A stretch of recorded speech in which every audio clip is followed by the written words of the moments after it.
Sa walang lingunang paglisan ng kanyang kausap, ay naiwan siyang tila isang bakas na lamang ng kanyang sariling anino. Pakiramdam niya'y pumanhik ang tibok ng kanyang nakapugang puso.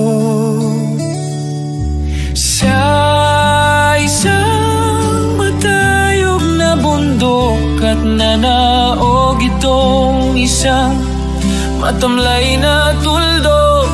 Nagulantang siya at agaw kurap na napaisip na malalim.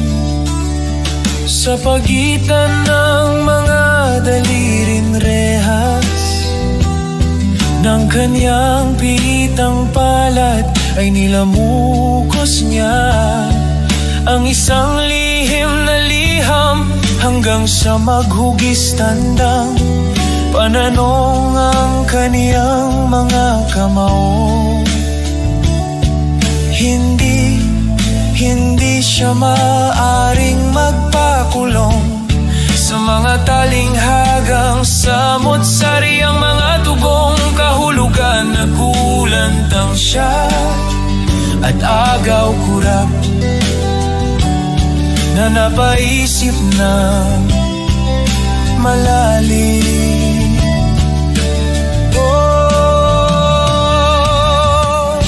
Ilang kisap na lamang ng liwanag at mag-aagaw dilim na,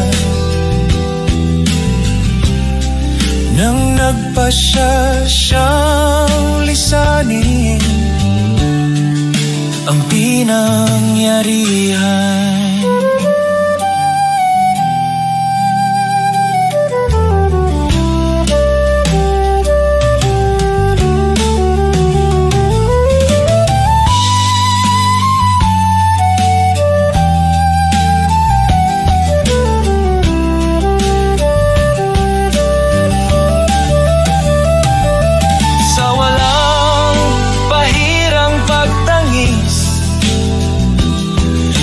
Isang hahabol-habol na ulan ng Nobyembre, ay tinahak niya ang maputik na daan pa uwi.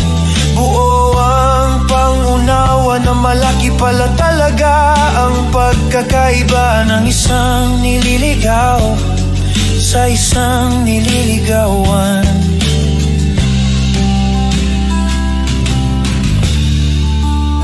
At nagtila hamok, nakapitahon sa dapit hapon ang pagpatak ng kanyang mga luha, na hindi mabatid kung patuloy pa silang kakapit sa mga sariwa't lungtian dahon.